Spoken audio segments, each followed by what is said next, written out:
On arrête de passer.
Et puis, je ne sais pas si vous l'avez remarqué, mais on a un illustre invité qui s'est joint à nous. Vous l'avez reconnu? Donc on l'applaudit. Monsieur Albert Einstein, en personne.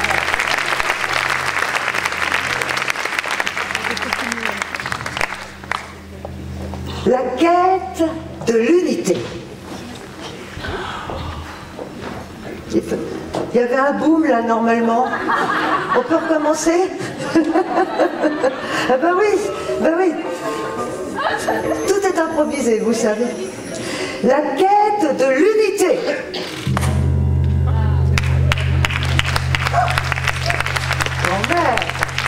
Quand même.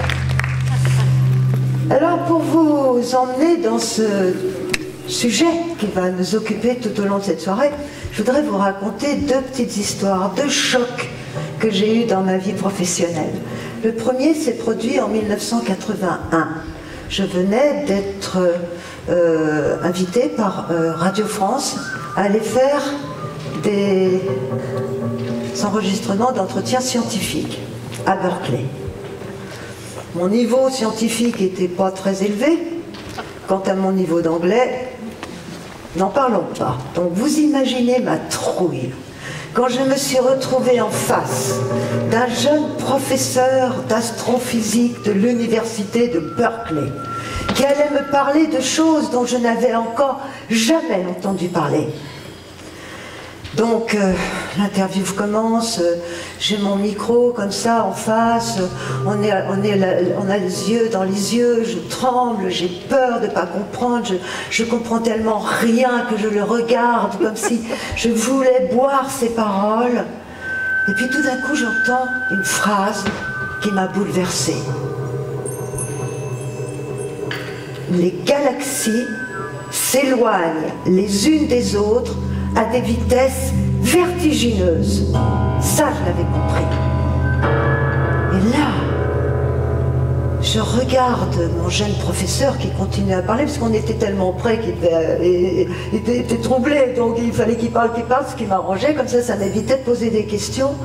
Et il me racontait, mais moi j'étais pendue à mes galaxies qui foutaient le camp, à des vitesses vertigineuses, vers les confins de l'univers.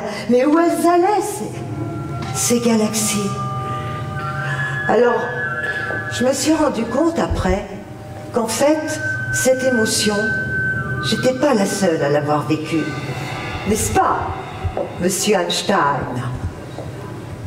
Vous l'avez vécue, cette émotion de l'éloignement des galaxies, parce que votre théorie de la relativité générale, qui disait que tout ce qui est doit évoluer lentement, eh bien vous ne pouviez pas l'accepter pour l'univers dans sa globalité, parce que pour vous, l'univers dans sa globalité avait toujours été le même de toute éternité. Alors vous avez même rajouté une constante dans votre théorie, que vous avez appelée la constante cosmologique, ce qui permettait à votre théorie eh bien, que ça marche pour tout le reste, sauf pour l'univers. Oui, mais le problème, c'est qu'il y a eu un astronome qui a observé la fuite des galaxies. Il s'appelle Edwin Hubble. Et la première chose qu'il a faite quand il s'en est rendu compte que les galaxies s'en allaient, eh bien, il vous a prévenu. Et là, vous avez pris votre main dans la tête et vous vous êtes dit, c'est la plus grosse erreur que j'ai jamais commise dans ma carrière. Et oui, on ne change pas de vision du monde comme ça, aussi facilement. Alors ma deuxième histoire, c'est relative à la physique quantique. Alors moi j'entendais parler de physique quantique par les scientifiques, je ne comprenais absolument pas de quoi il s'agissait. Quand je leur demandais, ils n'étaient pas vraiment capables de m'expliquer. Donc je suis allée dans une librairie qui était les presses universitaires de France, qui se trouvait à l'époque à Boulevard Saint-Michel, près de la Sorbonne, et je demande au libraire, est-ce que vous auriez un livre qui pourrait m'expliquer ce que c'est que la physique quantique? Alors il me dit, ah bon, vous êtes physicienne? Je dis, mais pas du tout, mais je dois faire des émissions de radio, puis j'entends parler de physique quantique, j'arrive pas à savoir ce que c'est. Et là, il m'a passé un petit livre extraordinaire de Richard Feynman. Richard Feynman qui était un prix Nobel de physique justement pour des questions quantiques. Et ben là j'ai eu la révélation. Et qu'est-ce que j'ai compris à travers ce petit livre qui était en fait une conférence qu'il avait donnée pour des étudiants en droit qui donc ne connaissaient rien à physique, et donc c'était très vulgarisé. Et là j'ai compris que finalement la matière, dans ce qu'elle a de plus petit, de plus intime, petit ça veut même rien dire du tout. Ce sont petits, ça marche pas pour ces entités qu'on appelle particules, parce qu'elles ont des comportements tellement étranges. Et c'est ça que j'ai compris dans le petit livre de Richard Feynman, c'est qu'en fait, ces particules élémentaires qui constituent tout ce qui existe, qui ont permis que l'univers tout entier existe, eh bien ces particules, elles ont des états différents. Elles peuvent être à la fois ondes et particules. Il y avait un physicien qui s'appelle Schrödinger et qui, lui, comparait une particule à un chat. Et il disait, le chat peut être à la fois mort et vivant. Ce qui est incompréhensible pour notre imagination. Donc si vous ne comprenez pas la physique quantique, c'est normal. D'ailleurs, Monsieur Einstein, vous étiez très mal à l'aise aussi avec cette physique quantique. Oh, il n'aimait pas ça. Il n'aimait pas cette physique quantique. Alors, quand Pascal Signolet m'a proposé de créer ce Labo Origins pour ce soir, et que son festival avait pour thème du rêve, du rêve, du rêve, je me suis dit, c'est quoi le rêve des scientifiques? Eh bien, le rêve des scientifiques, c'était un des rêves, parce qu'ils en ont beaucoup, bien sûr. L'un des rêves des scientifiques, c'est d'unir ces deux physiques. La physique qui régit l'infiniment grand, donc les étoiles qui tournent autour de la galaxie, les planètes qui tournent autour des étoiles, etc., et les galaxies qui tournent autour des autres galaxies, il y en a des centaines de milliards des galaxies. Et puis, la physique de l'infiniment petit. Alors, ça fait des décennies qu'ils essayent d'unifier ces deux théories. Alors, où est-ce qu'on en est? Eh bien, je voudrais demander à Marc Lechaiseray de venir nous dire ce qu'il en est de cette réunion. Allez.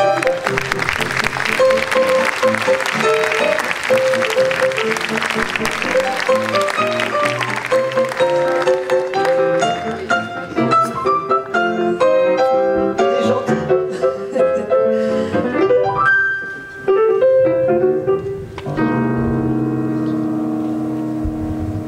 Merci pour la bise, Marc. C'est vrai qu'on se connaît depuis très longtemps. Alors, Marc est cosmologiste, et un cosmologiste, c'est quelqu'un qui étudie justement l'univers dans sa globalité, n'est-ce pas? Alors, qu'est-ce qu'il en est de cette réunion des deux physiques? Eh bien, les nouvelles sont pas excellentes.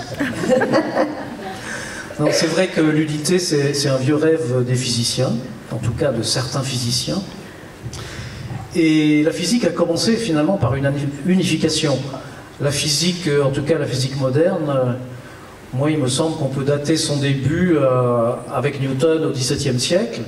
Et quand Newton a établi cette nouvelle physique en publiant son livre célèbre qui s'appelle Les Principia, eh bien, il a fait beaucoup de choses, mais il a entre autres introduit la notion d'univers. Parce qu'avant Newton, disons, la conception qui datait d'Aristote, c'était qu'il y avait un monde terrestre, un monde céleste, un monde sublunaire et un monde supralunaire qui obéissaient à des lois très différentes. Et lui a introduit la notion de loi universelle, qui s'applique toujours et qui s'applique partout, à tout moment, à tout endroit. Et donc dire qu'il y a une loi universelle, ça veut dire qu'il finalement il y a un cadre dans lequel s'appliquent ces lois, un cadre unique, un cadre unifié, un cadre universel, et c'est ça qu'on appelle l'univers. Autrement dit, cette notion d'univers, appliquée à la physique, elle est née avec Newton, et comme c'est quelque chose qui est unifié par définition, on peut dire que la physique, en tout cas la physique moderne, est née par une unification. Et Newton, effectivement, c'est comme ça qu'on le connaît le mieux, il introduit des lois nouvelles qui sont des lois universelles, les lois de la dynamique universelle, les lois de la gravitation universelle qui s'appliquent absolument partout. Et c'est comme ça qu'on peut comprendre que la pomme qui tombe de l'arbre et la Lune tourne autour de la Terre, aujourd'hui les étoiles dans les galaxies, même les galaxies dans l'univers, tout ça a obéi à une loi universelle qui est la même pour tous ces objets, même s'ils sont très différents et s'ils sont dans des conditions très différentes. Après Newton, l'histoire de la physique continue, il y a des très grands noms, il y a l'électromagnétisme, la thermodynamique, et la plupart des progrès qu'on peut constater dans l'histoire de la physique, à savoir l'irruption de nouvelles théories, ils se traduisent souvent par des unifications. Et quand on va être au XXe siècle, les deux grandes théories qui vont advenir, sous l'impulsion d'Einstein pour les deux, et puis aussi d'autres acteurs. Il vous écoute, Einstein, hein? Oui, il écoute, je sais. Mais il m'a dit qu'il resterait très sage, qu'il n'interviendrait pas. En tout cas, ces deux théories, chacune, on peut les voir comme des unifications. Je ne vais pas rentrer dans tous les détails, mais on peut dire, par exemple, que la physique quantique, c'est l'unification de l'idée de matière et l'idée de rayonnement. On peut dire aussi c'est l'unification entre l'idée de substance et l'idée de vide. La relativité générale, on peut dire, c'est l'unification de l'idée d'espace avec celle de temps dans quelque chose de plus global qu'on appelle l'espace-temps. Bon, toujours est-il qu'on voit là des unifications. Et je crois que Mario, tu as dit ça tout à l'heure, j'entendais pas très bien parce que dans les coulisses, les rideaux amortissent. Il me semble que tu as parlé de cette dichotomie qu'il y a aujourd'hui dans la physique, c'est que notre physique est l'héritage de ces révolutions scientifiques du début du XXe siècle, physique quantique et relativité, qui chacune, dans son domaine, représente une certaine unification, mais qui ne sont pas du tout unifiées ensemble. Et qui non seulement ne sont pas unifiées, mais qui sont exprimées par des formalismes mathématiques très différents, donc ça c'est pas forcément grave, mais en tout cas qui impliquent des conceptions du monde complètement différentes. Puisque par exemple en relativité, il n'y a plus d'espace et de temps, mais il y a l'espace-temps. En physique quantique, il n'y a plus de particules localisées, mais il y a des fonctions d'onde ou des champs quantiques qui, eux, ne peuvent pas être localisés dans l'espace quelque part. Donc ce sont des conceptions à peu près contradictoires. Et depuis Einstein, qui a vécu les débuts de l'histoire de ces deux théories, eh bien tous les physiciens cherchent à les unifier. Je crois que tu en as parlé, Marie-Odile. Et concrètement, eh bien, ça se traduit par le fait qu'on cherche à unifier la physique des particules, par exemple, parce que des particules, il y en a de plusieurs sortes, avec des interactions de plusieurs sortes, et on aimerait bien décrire ça, non pas par autant d'équations qu'il y a d'espèces de particules ou d'interactions, mais par une seule équation. Déjà, on voudrait unifier la physique des particules dans le cadre de la physique quantique, mais on voudrait aussi unifier cette physique quantique, y compris la physique des particules, avec l'autre volet de la physique qui est la gravitation, qui est la relativité générale qui décrit la gravitation. Alors tout ça, on peut le dire de plusieurs manières. On peut le dire en disant que la gravitation, c'est l'espace-temps, la relativité générale, c'est l'espace-temps, c'est-à-dire ce qu'on appelait avant l'espace et le temps, mais qui finalement relève d'une structure un peu plus compliquée, mais disons la géométrie qui nous environne, dans laquelle on vit, qui constitue le cadre de la physique. Tandis que la physique quantique s'intéresse plutôt aux propriétés que les physiciens appellent internes des particules, c'est-à-dire la charge, le spin, les différentes charges nucléaires qui interviennent dans ces interactions. Et tout ça, c'est une description assez différente, et ce sont finalement deux mathématiques différentes qui unifient l'espace extérieur géométrique et l'espace intérieur des particules. Et on aimerait bien unifier l'extérieur et l'intérieur, on aimerait bien le décrire par une mathématique commune, bon ça on y arrive à peu près, mais on voudrait bien aussi que ça corresponde à une conception du monde commune. Et ce vœu, Einstein l'avait déjà exprimé. Mais à l'époque d'Einstein, on ne connaissait pas encore toutes ces interactions nucléaires, par exemple. Donc à l'époque, le souhait d'unification d'Einstein, il se résumait en gros à unifier d'un côté la gravitation et de l'autre l'électromagnétisme. C'est-à-dire l'électromagnétisme, c'est les ondes lumineuses, la lumière, mais aussi les électrons, tout ce qui est électronique. Bon, et aujourd'hui, c'est vrai, l'électronique, l'électromagnétisme, on décrit dans le cadre de la physique quantique, la gravitation dans le cadre de la relativité générale, c'est pas vraiment en opposition, mais c'est pas du tout la même chose. Et pourtant, on a quelquefois, nous les physiciens, le sentiment que ça devrait être la même chose. Au nom de quoi? Au nom de peut-être un principe dont on a l'intuition, qui n'est pas vraiment exprimé, mais que finalement la description de la physique devrait être simple, devrait être unique. Peut-être c'est pas du tout comme ça, mais en tout cas beaucoup de physiciens ont cette impression et cherchent dans cette direction. Bon, par exemple, une des voies dans laquelle on se dirige, c'est puisque l'électromagnétisme il est décrit d'une manière quantique, et que la gravitation ne l'est pas, on se dit peut-être il faudrait essayer de décrire la gravitation d'une manière quantique, c'est-à-dire de construire une théorie de gravité quantique. Bon, je vous parle de ça parce que j'ai beaucoup travaillé dans ce domaine-là, mais il y a d'autres manières d'essayer d'aborder l'unification, et il y a aussi des physiciens qui disent bon non, l'unification c'est pas du tout ce qu'il faut rechercher, après tout les choses sont diverses, elles sont décrites de manière diverse, il y a une sorte de pluralité, et puis c'est très bien comme ça. Mais d'un autre côté, comme je vous le disais, l'idée de la physique est née avec l'idée d'univers.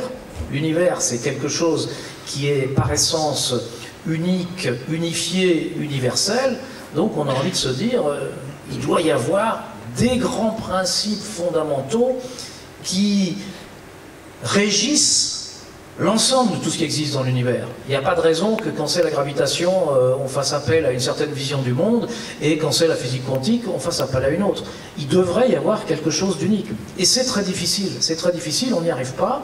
Et il y a eu des tentatives dans ces dernières décennies, il y a eu des tentatives par exemple en physique des particules, avec ce qu'on appelle les théories de grande unification, il y a eu la théorie des cordes, aujourd'hui il y a les essais de théorie de gravité quantique. Bon, ben, tout ça, jusqu'ici, rien n'a marché. Rien n'a marché, ça résiste. On travaille fort, on travaille avec des mathématiciens, on travaille avec des philosophes, en essayant de comprendre de quoi on parle, finalement. Parce que la grande question en physique, c'est de quoi on parle. Qu'est-ce que c'est que l'espace? Qu'est-ce que c'est que le temps? Qu'est-ce que c'est que l'espace-temps? Qu'est-ce que c'est que la matière? Qu'est-ce que c'est que les rayonnements? Qu'est-ce que c'est que les interactions? Qu'est-ce que c'est que le vide? Alors, si je vous pose toutes ces questions, bah, vous allez peut-être avoir des réponses comme ça, du tac au tac, mais, et si vous demandez à un physicien, peut-être aussi, mais vous allez vous apercevoir, si vous voulez jouer à un petit jeu, vous allez vous apercevoir que si vous posez des questions, même à un physicien, en lui demandant qu'est-ce que c'est vraiment la matière? Il va vous répondre c'est des particules. Vous allez lui dire mais c'est quoi les propriétés des particules? Une particule, ça a quelle taille? Est-ce que c'est dur? Est-ce que c'est mou? Est-ce que ça a une couleur? Etc. Et puis finalement, il y a un moment donné où on ne sait plus répondre. Donc finalement, que ça soit du côté de la relativité ou du côté de la physique quantique, il y a des questions qui ne sont pas vraiment des questions physiques, parce qu'on n'a pas forcément besoin de répondre à ces questions pour faire une physique efficace, mais des questions qu'on pourrait qualifier de métaphysiques, ou de philosophiques ou d'ontologiques, mais qui sont très importantes. Parce que c'est elles qui vont être à la base de notre vision du monde, et on ne peut pas faire progresser la physique si on n'a pas une vision du monde claire, et si on n'a pas une idée de la direction dans laquelle on veut la faire progresser. Et si je dis ça, c'est pas du tout gratuit, parce que quand on regarde toutes les fois où dans l'histoire des sciences il y a eu des progrès, que ce soit Newton, que ce soit Maxwell, que ce soit Einstein, que ce soit tous ceux qui ont construit la physique quantique, les Dirac, Schrödinger, Heisenberg, eh bien tous ils se sont intéressés très profondément à la signification profonde, j'utiliserai volontiers le mot philosophique, des notions qu'ils utilisent. Hein. Qu'est-ce que c'est qu'une particule, l'espace, le temps? Qu'est-ce que c'est que tous ces trucs-là? Eh bien, on est obligé de se poser la question. Et on s'aperçoit que quand on cherche à unifier, quand on cherche... Vous avez compris, hein? Oui. Le message, vous l'avez compris. J'ai compris le message, ça veut dire que je n'ai plus que 10 minutes. Non, 10 secondes, 10 secondes. Ouais, mais pas plus. On est plus, pas plus, 10 secondes. 10 secondes, mais on ne compte pas celle-ci, là. Non, simplement pour vous dire que ce qui compte dans la physique, c'est la définition des objets à laquelle elle s'intéresse. Et finalement, unifier la physique, c'est, je pense, avoir une conception unifiée de tous les objets qu'elle manipule, c'est-à-dire, par exemple, dans le cas qu'on mentionne, c'est d'avoir une vision unifiée de l'espace-temps, aussi bien en relativité qu'en physique quantique, de la matière, du vide, ce qui n'est pas le cas aujourd'hui, mais rassurez-vous, on travaille. Merci.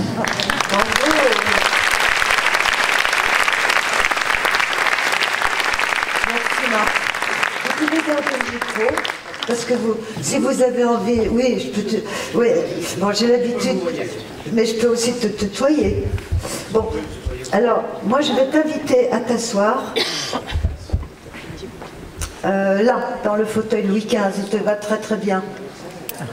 Tu veux t'asseoir sur les genoux de notre... Bon, bah, assieds-toi là, voilà, c'est pas grave.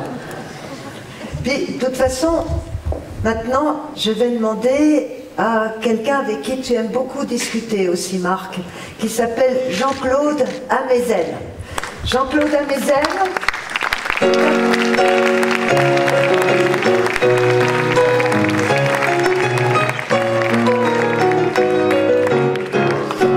Jean-Claude Amezen. Ah non, lui aussi il veut me faire la bise, mais ils sont gentils, tous ces scientifiques. Alors, Jean-Claude Amezen, on vous écoute tous les samedis matins dans une émission qui est absolument passionnante, qui s'appelle Sur les épaules de Darwin. Et moi qui ai fait de la radio, je peux vous dire que votre cas est un vrai phénomène. dans l'histoire de la radio, parce que quand vous avez commencé à faire de la radio, je me suis dit, oh là, il est bavard. Donc je me suis dit, attention Jean-Claude, il ne faut pas que tu parles pendant 1 heure tout seul. Il m'a dit, c'est trop tard, j'ai déjà enregistré la première. Je me suis dit, mince, il va se planter. Eh ben non, c'est tout le contraire. Au contraire, on lui en redemande et on lui en redemande. C'est un cas, vraiment c'est un cas. Alors là, le problème que je vais avoir avec toi, c'est que tu n'as que 10 minutes. Et quand je t'ai proposé de participer à ce labo origine, je t'ai dit, le thème c'est la grande unification, signification. Et aussitôt tu m'as dit, oh mais en biologie ça fait longtemps qu'elle a été découverte, alors de quoi s'agit-il? Je t'ai dit ça. Oui, j'ai entendu ça en tout cas, mais peut-être que je me suis trompé. Alors, en tout cas, la biologie moderne, les sciences du vivant modernes, si on peut les faire commencer quelque part, parce que c'est toujours impossible de savoir quand commencent les débuts. Mais un des débuts importants, c'est la révolution darwinienne. C'est la publication de l'origine des espèces. C'est il y a 150 ans.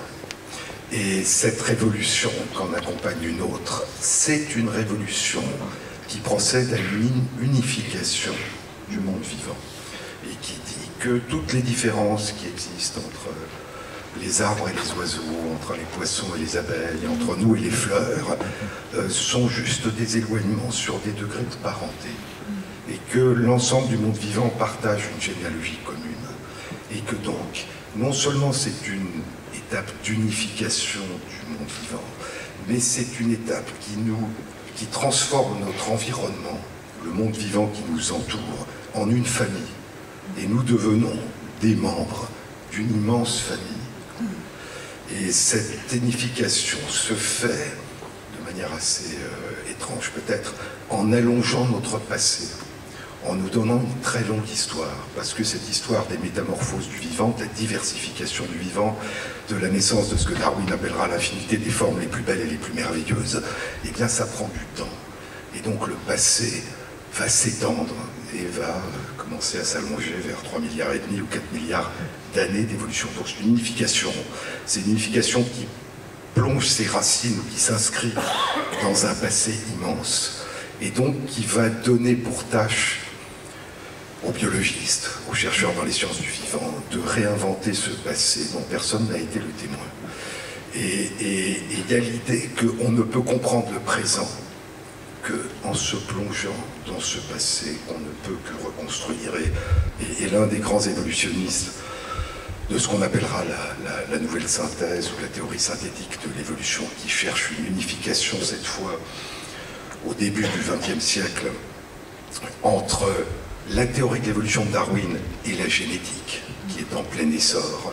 Donc cette unification entre les variations de l'ADN et la diversification du vivant de génération en génération, qui s'appelle Eudojus Dobzhansky, dira que rien n'a de sens en biologie, excepté à la lumière de l'évolution. Et donc ça devient non seulement une unification, une tentative d'unification du vivant, mais ça devient une grille explicative qui dit que, encore une fois, les relations entre les vivants contemporains ne se comprennent que si on se plonge et qu'on essaye de reconstituer leur histoire, l'histoire de leurs relations passées.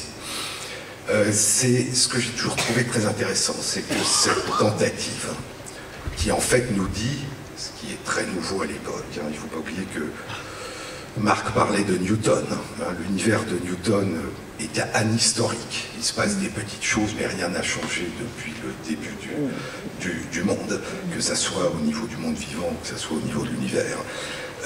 Là, ce que dit la révolution darwinienne, c'est que hier était très différent d'aujourd'hui, et qu'avant-hier était très différent d'hier, et qu'il y a eu donc émergence, qu'il y a eu des nouveautés qui sont apparues lors de ces variations. Et ça se passe, et d'ailleurs Darwin le dit, dans un univers qui, lui, est inchangé depuis le début de l'univers. Il faudra 60 ans aux physiciens et aux astrophysiciens pour découvrir et pour réaliser que l'univers, lui aussi, a une évolution, une histoire, et s'est métamorphosé depuis un temps encore plus. Et Einstein lui-même avait du mal à l'admettre, alors que c'était les conséquences de sa propre théorie quand même. Oui.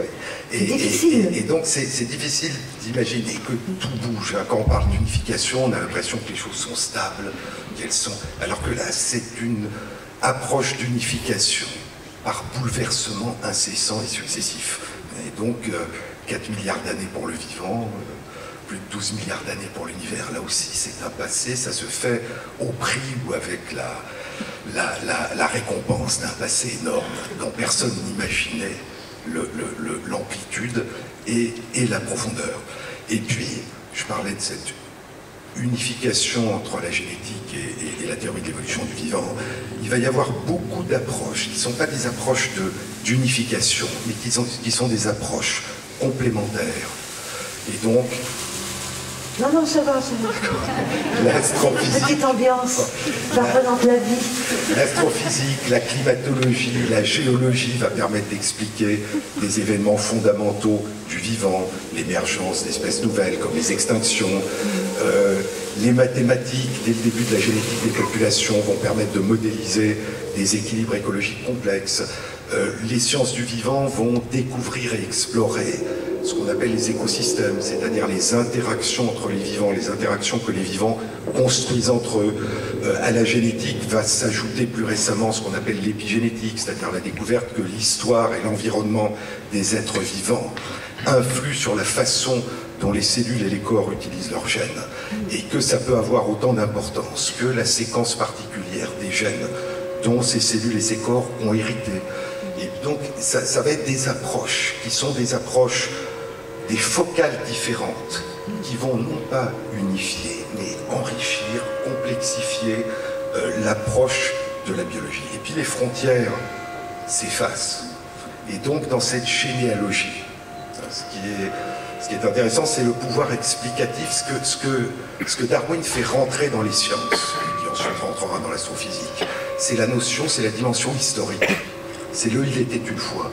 C'est à côté des lois, à côté des relations de causalité, la contingence, les rencontres, les hasards, qui jouent un rôle extrêmement important, puisqu'ils rendent irréversible ce qui s'est passé de manière un peu aléatoire. Et donc... Qu'est-ce qui vous fait rire? Non, ce sont... Ah, ça vous dérange? Pas du tout. Mais... Nous, on essaie de faire un peu joli, quoi. Mais votre voix... faut que je m'immerge. C'est vrai. Et donc, je ne sais plus ce que j'étais en train de dire, mais ces approches différentes vont complexifier la biologie. Je disais que dans cette généalogie, les frontières s'estompent. Et donc les frontières entre ce qu'on appelle l'inerte et le vivant deviennent des transitions entre les cellules et les corps.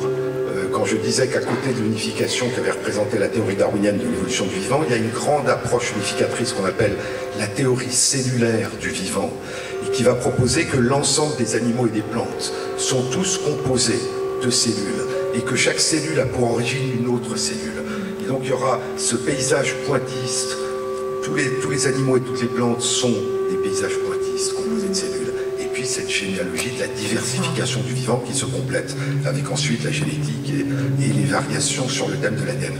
Donc entre l'inerte et le vivant, entre les cellules et les corps qu'elles composent, mais nous sommes aussi les cousins des bactéries, des levures, d'un gigantesque monde invisible qui sera progressivement découvert, et puis entre l'animal et l'humain, et puis entre le corps et l'esprit. Et donc à une vision un peu dualiste va succéder une vision plus holistique, plus globale, que Spinoza, en ce qui concerne le corps et l'esprit, avait proposé longtemps avant, en disant que le corps et l'esprit sont une même chose, vue sous deux angles différents. Et donc, une même chose, mais comment l'aborder? Et donc, aborder le vivant, ça demande d'avoir des focales, des approches qui sont différentes et complémentaires. Quand je parle de l'esprit, est-ce que, vous connaissez peut-être le très bel article il y a 40 ans du philosophe Thomas Nagel, What is it like to be a bat? à quoi ça ressemble d'être une chauve-souris. À quoi ça ressemble d'être une chauve-souris, non pas quand on l'explore de l'extérieur, mais quand on est soi-même une chauve-souris. Et donc, est-ce qu'on explore la subjectivité en explorant le comportement, l'expression de cette vie intérieure, ou est-ce qu'on essaye d'imaginer ce qu'est cette vie intérieure, les émotions, les intentions, la mémoire, l'anticipation, ce que nous pouvons faire entre nous, humains, par la parole, mais qu'on ne peut que projeter en ce qui concerne les animaux qui nous entourent. Un mot peut-être pour dire que l'unité, la recherche de l'unité, ça peut être une quête, ça peut être quelque chose qu'on cherche, mais il y a quelque chose de dangereux dans la recherche de l'unité. Ah ouais. La première, c'est que souvent, ça se fait au prix de ce qu'on met de côté, de ce qu'il y a d'extraordinairement divers et qui ne rentre pas dans les cases de ce qu'on unifie. Et le deuxième problème, c'est que ça donne l'impression que tout va être fini. Un peu comme Fukuyama qui disait que l'histoire, c'était la fin de l'histoire. Quand le mur de Berlin était tombé, c'était pas la fin de l'histoire, c'était le début d'une autre histoire. Donc il y a l'idée que si tout est unifié dans les grilles de lecture de l'univers, eh bien, c'est fini. Ah ben comme oui. si la recherche s'arrêtait. Alors que je pense que la connaissance d'aujourd'hui est riche de tout ce qu'on apprendra demain et qu'on ne connaît pas. Et donc je crois que dans les... Je vais terminer. Dans les régularités... Le problème, c'est qu'ils vont vous jalouser, ils vont en vouloir. Dans les régularités qui structurent le monde, dans les lois, dans les relations de causalité, dans les forces, il y a quelque chose de très beau. Et quand elles sont unifiées, c'est très beau. Mais la vraie beauté du monde, ou la vraie splendeur du Elle monde, est dans la diversité. elle est dans l'extraordinaire diversité de ce que ces lois font surgir. Et donc je crois que chercher à comprendre et chercher à unifier les grilles de lecture, c'est très bien, mais à condition de ne pas vouloir emprisonner le monde, sa richesse, sa diversité, dans ce qu'on croit à un moment donné en avoir compris. Merci. Vous êtes formidable. Vous n'avez pas d'opportunité. Allez vous asseoir. Oui, mettez-vous à côté de votre copain là. Vous pouvez continuer d'ailleurs à discuter hein, ensemble. Ah tiens, voilà quelqu'un là.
traditionnel japonais, tu t'intéresses énormément à ces sons qui viennent de très très loin du Japon et qui... Non, loin, près du Japon. Qui vient dans le temps, très loin dans le temps. Oui, très loin dans le temps. Ouais, c'est ça.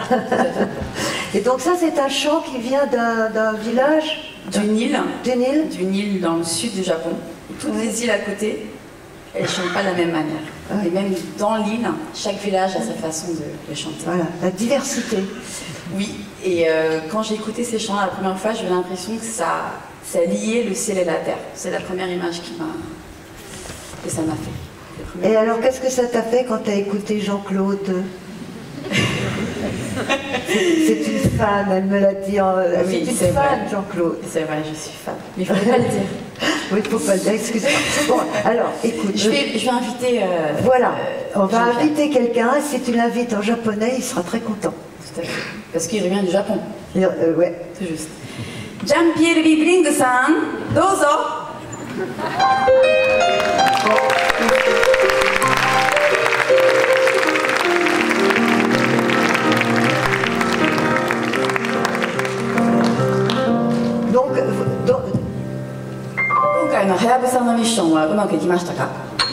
Je vais vous répondre, parce que j'ai quand même compris la question, mais je vais vous répondre.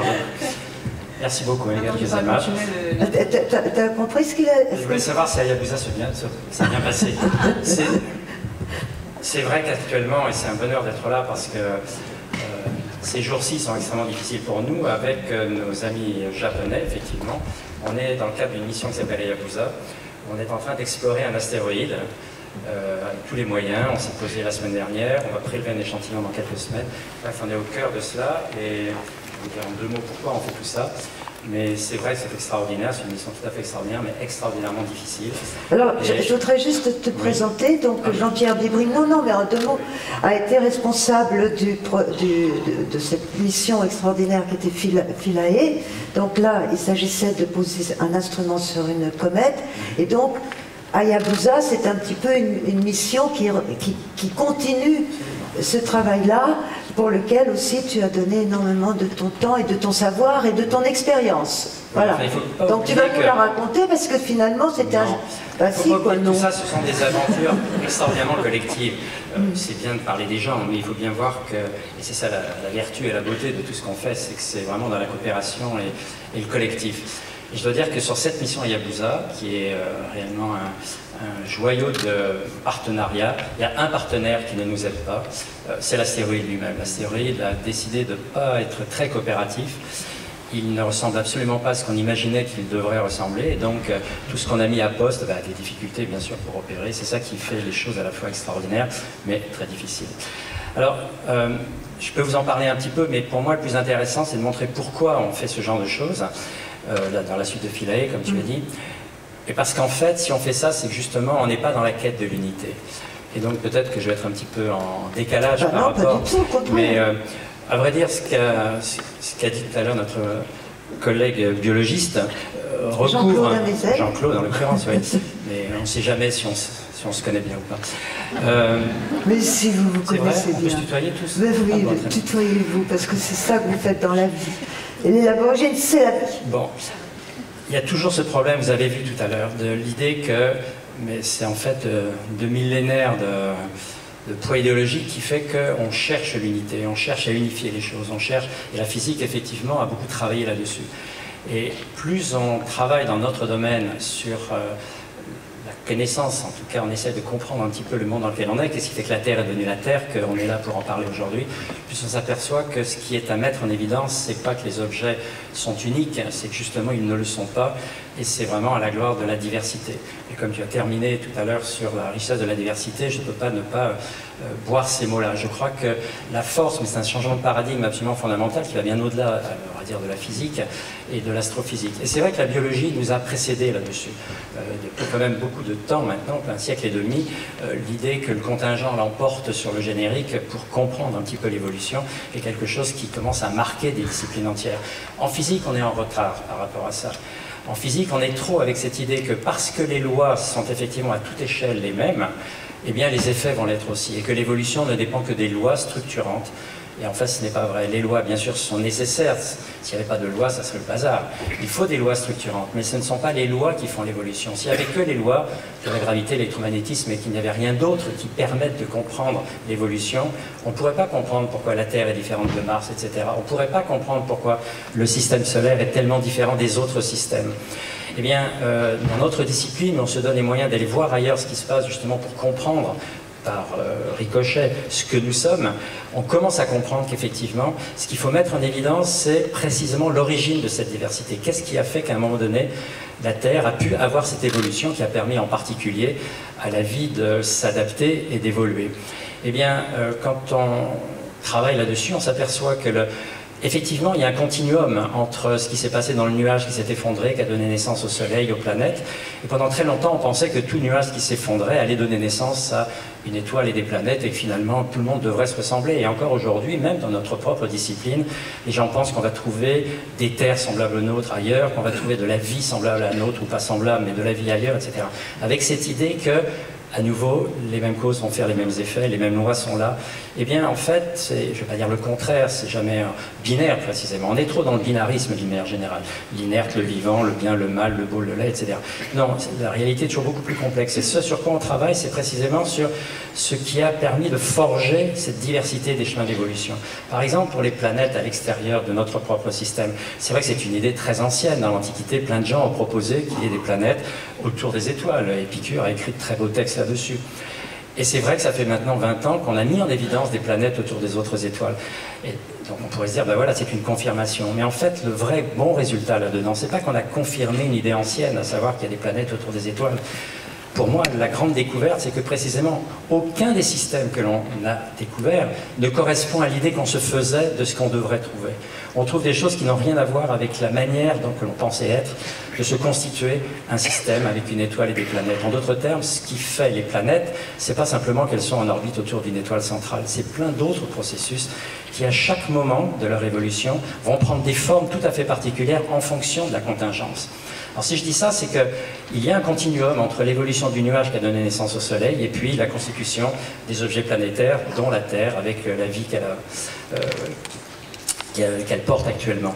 Eh bien, il se trouve qu'il y a des maillons importants dans cette chaîne d'évolution et que l'évolution de notre propre système fait qu'on en a encore des vestiges et que les objets les plus petits de notre système, c'est-à-dire les comètes et les astéroïdes, et même ça, j'aime pas trop d'ailleurs mettre sous un même mot une grande diversité d'objets, mais en tout cas ces objets-là, les comètes et les astéroïdes, formés au même moment que toute cette matière qui a donné naissance aux planètes, ils n'ont pas évolué pratiquement depuis, et en les observant, on a une idée de ce qui s'est passé à ce moment-là, aussi bien du point de vue de la dynamique collisionnelle, parce que c'est par la dynamique qu'on a finalement réussi à accréter ce qui est devenu les planètes, mais aussi du matériau lui-même.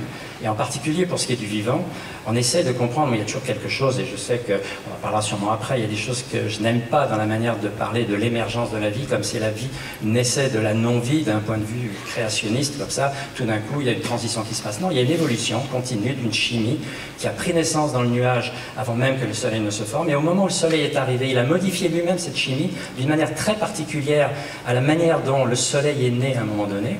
Ce qui veut dire que si on regarde un autre nuage, on n'aura pas les mêmes molécules qui vont se former de la même manière, il n'y aura pas les mêmes excès de chiralité, comme on dit, etc. Et ensuite, ces molécules-là, mises dans un environnement très particulier qui était les océans primordiaux de la Terre, mais qui n'étaient pas que de l'eau, c'était de l'eau à une certaine température, avec une certaine acidité, avec certains cations, certains autocatalyseurs dedans, qui ont permis immédiatement à des réactions de prendre place, qui ont donné naissance à des membranes et à ce qu'on appelait des structures vivantes. Donc il y a une évolution continue de l'inerte vers le vivant, dont on parlait tout à l'heure, et pour essayer de comprendre la spécificité justement de cette évolution qui a fait qu'on est là aujourd'hui, eh bien, aller travailler sur les petits objets du système solaire, c'est quelque chose d'extraordinaire. Donc on essaye de faire ça de la manière la plus complète possible, c'est-à-dire observer à distance, se poser pour analyser, et prélever des échantillons pour les rapporter, puisqu'on est aussi bon soit-on pour construire des instruments, ils sont quand même moins bons que ceux que l'on peut utiliser sur Terre, on n'a pas de limite de masse de consommation.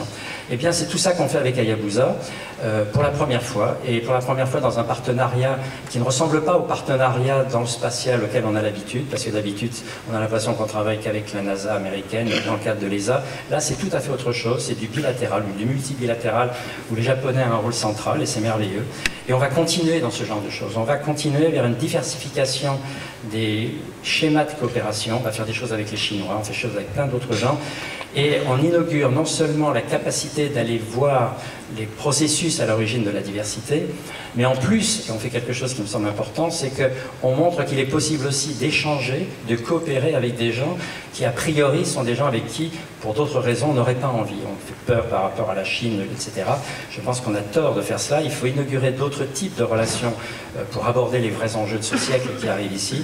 Et l'astrophysique le permet, la science le permet, et on le fait. Là, je pense que Michel Spiro, qui viendra nous rejoindre tout à l'heure, est très content d'entendre ce que vous dites. Alors, vous avez des réactions non, par rapport à ce que vient de raconter Jean-Pierre?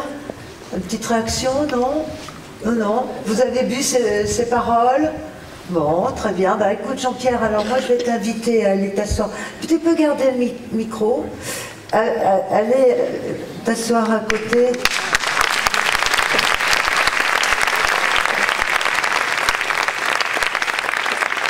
Jean-Pierre, tu ne peux pas mettre ta main comme ça, là? Si, essaye. Non. Je savais qu'on me... Non. Ouais, je sais.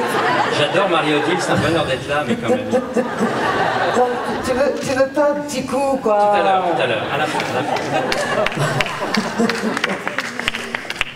Il est trop pudique. Alors, qu'est-ce qui se passe là? Ah oui, je sais. Je vais appeler un mathématicien, parce qu'il faut dire que Jean-Pierre Bibring, qui est d'une modestie absolue, doit faire appel pour arriver sur ces petits objets-là qui tournent à des vitesses vertigineuses dans l'espace et qui doivent poser un tout petit truc comme ça dessus, pile poil au bon endroit. Il faut des mathématiques. Donc la quête de l'unité, eh ben, c'est une question que doit se poser aussi le mathématicien. Et nous en avons un ce soir, il s'appelle Stéphane Dugofson.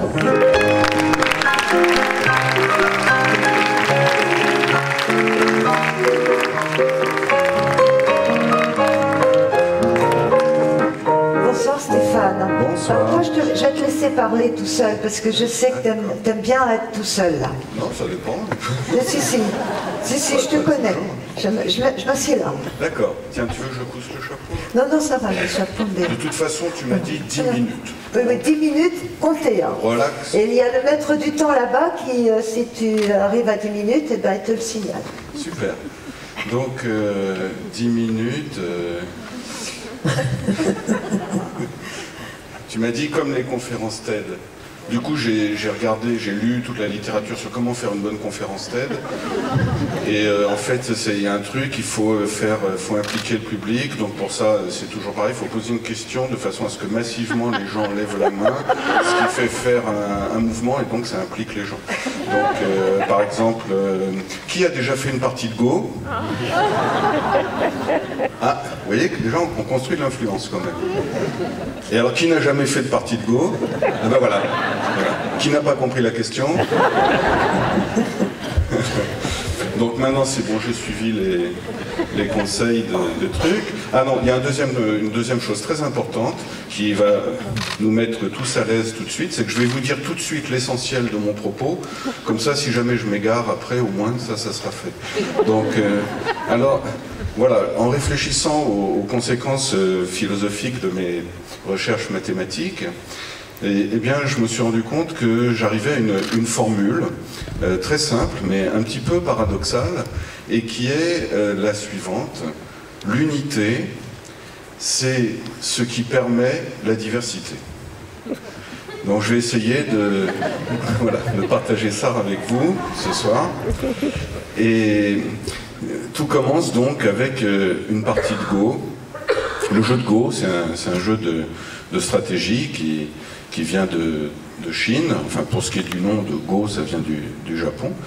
Et c'est un jeu de stratégie qui met en jeu justement les notions de connectivité et de frontières, notamment, qui sont des notions qui sont traitées mathématiquement. Et au cours d'une partie de Go, il y a une quinzaine d'années, je me suis demandé si le traitement actuel de ces concepts en mathématiques était satisfaisant. Et en fait, ça n'est pas le cas.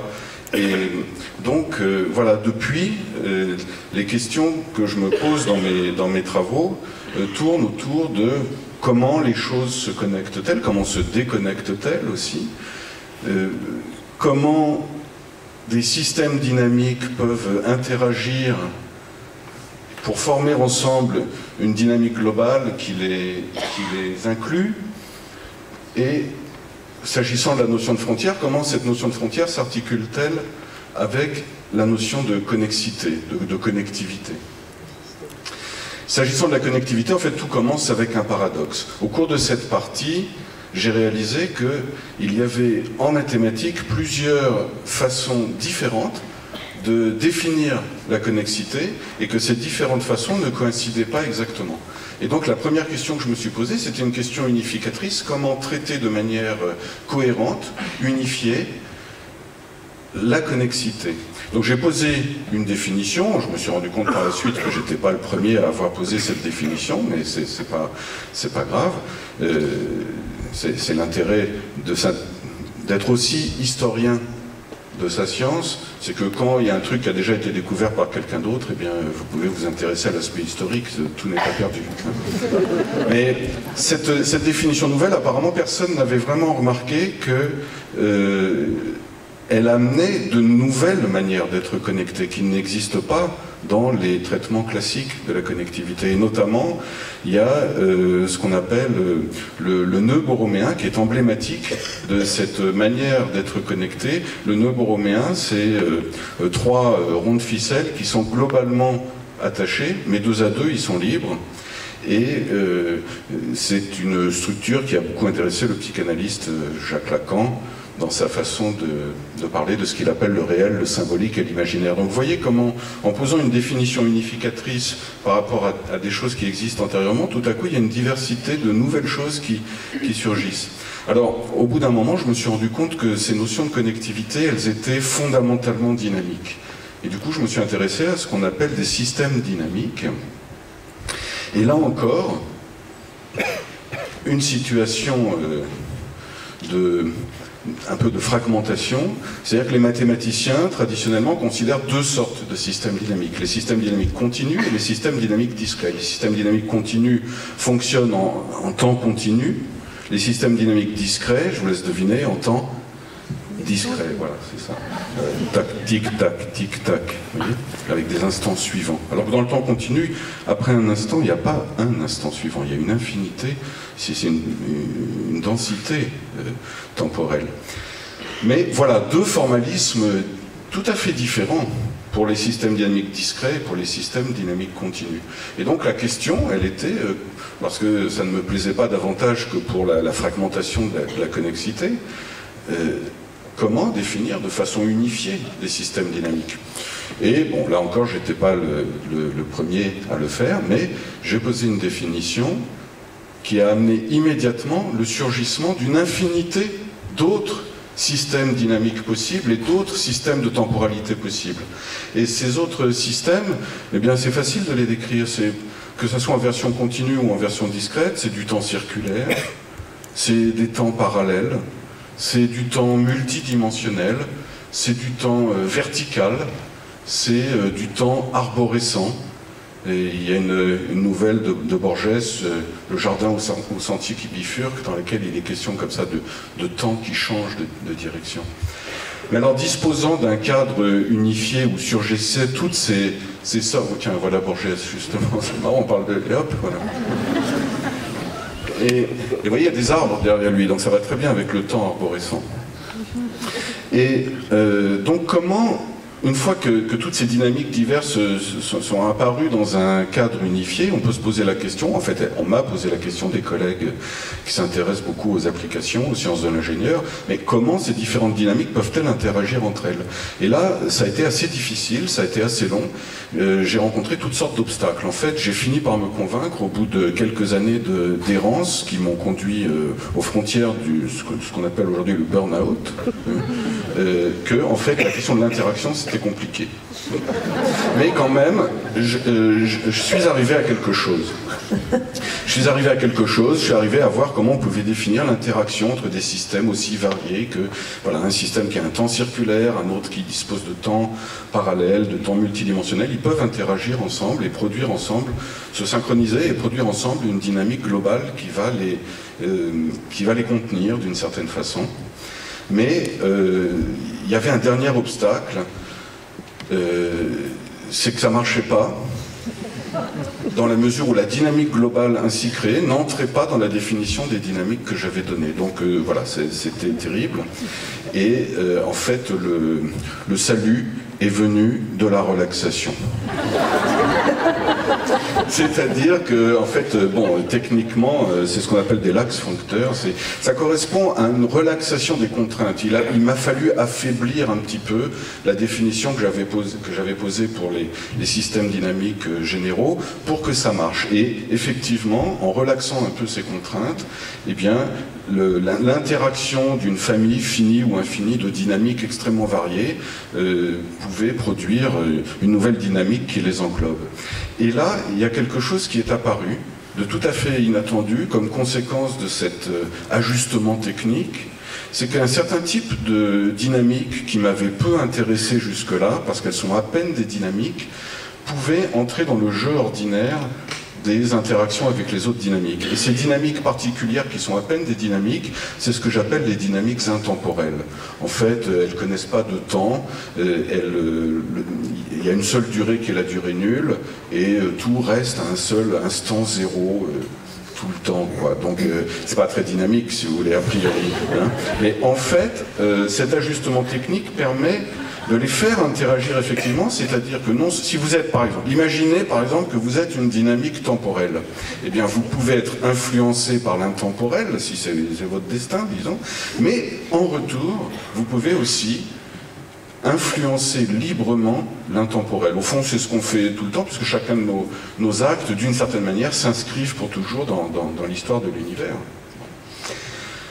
Voilà, donc là encore, vous voyez comment l'unification conduit finalement au surgissement de la diversité, mais aussi à la possibilité pour la diversité de fonctionner en quelque sorte. Alors la dernière découverte, la plus récente, enfin qui a déjà 2 ans maintenant, elle résulte de la mise en jeu d'un concept dû à Grothendieck, la notion de topos. Et bon, je ne veux pas rentrer dans les détails, outre le fait qu'il me reste pas beaucoup de temps. Une minute. À l'intérieur, tiens, Voilà. il n'en reste même pas du tout. Voilà. Alors, donc une minute, je vais faire comme Donc les tu autres. termines ta phrase. Voilà. Je vais faire une longue phrase. Faut tous négocier, hein, en fait. Et grâce à la notion de topos, ce qui connecte les choses, il y a comme une espèce de renversement, et ce qui connecte les choses apparaît en tant que frontière. C'est-à-dire que finalement, la frontière, c'est non seulement ce qui sépare, mais c'est aussi ce qui relie. Comme exemple de frontière, vous pouvez penser à la peau, qui est comme la frontière du corps, si vous voulez. Vous voyez bien que la connexion, elle se fait aussi par le contact. Et donc voilà, les frontières, c'est pas seulement ce qui sépare, c'est aussi ce qui relie. Et voilà, donc ne croyez pas tout ce que je vous dis, mais j'espère que je vous ai donné l'occasion de réfléchir à cette idée que ce qui unifie, que l'unité, c'est ce qui permet à la diversité de surgir et de fonctionner.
On fait ça.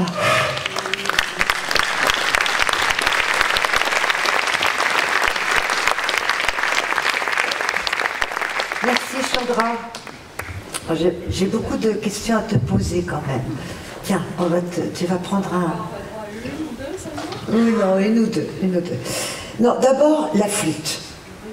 Parce que vous vous êtes rencontrés avec Maya autour de la flûte.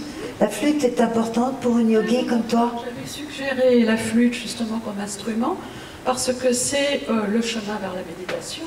C'est aussi la conduite de l'intelligence du corps, qu'on appelle prana, c'est-à-dire l'équivalent du ki, cette énergie vitale, force vitale qui régit tout l'univers, et par lequel nous pouvons aller vers ce un. C'est-à-dire que par la diversité de notre organisme, qui conduit à un mouvement pour aller vers la concentration et la libération, nous pouvons méditer. Cette flûte nous accompagne tout le long de ce mouvement, entre autres.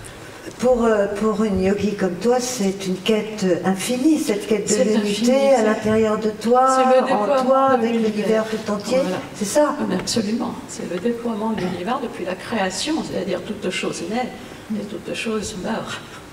C'est ça. Cycle infini des naissances et des morts. Alors, tu es aussi professeur de sanskrit. Voilà, et tu vas nous écrire une petite phrase en sanskrit, comme la quête de l'unité, par exemple. On va t'apporter, parce que juste une petite phrase, parce que le sanskrit pour toi, n'est-ce pas, c'est une langue qui cherche l'unité. Disons que lorsque nous mettons en chemin sur le sanskrit, sur la grammaire du sanskrit notamment, c'est déjà un yoga. Nous faisons déjà l'unité parce que la langue, qui se dit parfait, parachevé, est conforme à notre nature originelle. D'où ensuite la composition des mots, c'est-à-dire par les phonèmes, pour aller vers les mantras, ce qui se dit. Pour cela, au départ, il faut déjà commencer par l'identification, c'est-à-dire « je suis ». Toute unité allant vers l'être. Voilà. Je vais dire. Alors, d'abord, je suis. Alors, on dit Asmi. Oui, je suis. Ah.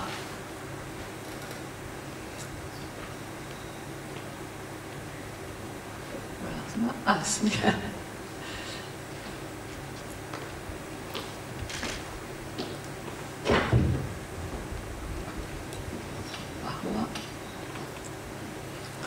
Et ensuite, pour aller vers l'unité, par exemple, ça c'est l'identification, on va prendre la philosophie tête, vam, ensemble ou en même temps.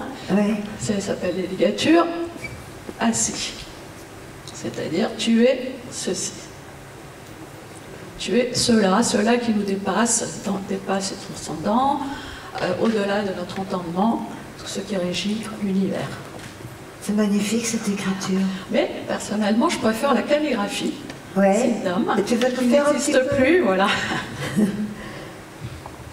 Qui n'existe plus, qu'est-ce que en Inde, mais qui continue de vivre dans les monastères japonais. Ah ouais. Encore aujourd'hui. Déjà, le Japon est à l'honneur aujourd'hui. C'est un pur hasard. Tu es très japonisante, hein, toi. Tout à fait, oui. Donc, Aham, je suis.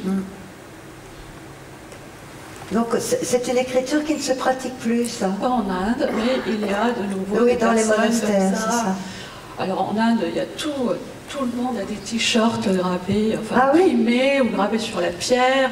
Oui. Vous allez dans les temples, vous avez la lettre A, c'est-à-dire ce qui ouvre le son, ouvre toutes les voyelles d'abord, par lequel on va vers le Om qui unifie. C'est-à-dire que lorsque nous récitons Om, nous sommes conscients. Récite-nous un petit Om là.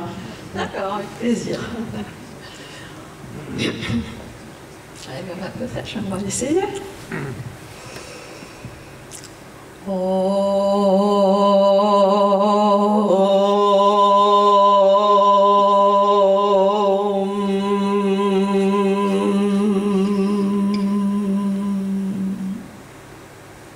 Ça y est, je suis partie. Merci, Chandra. Toutes les voyelles sont comprises dessus, et avec la vibration du M final, nous allons de plus en plus vers le silence, c'est-à-dire écouter la sphère musicale de notre corps. Un grand merci, Sandra.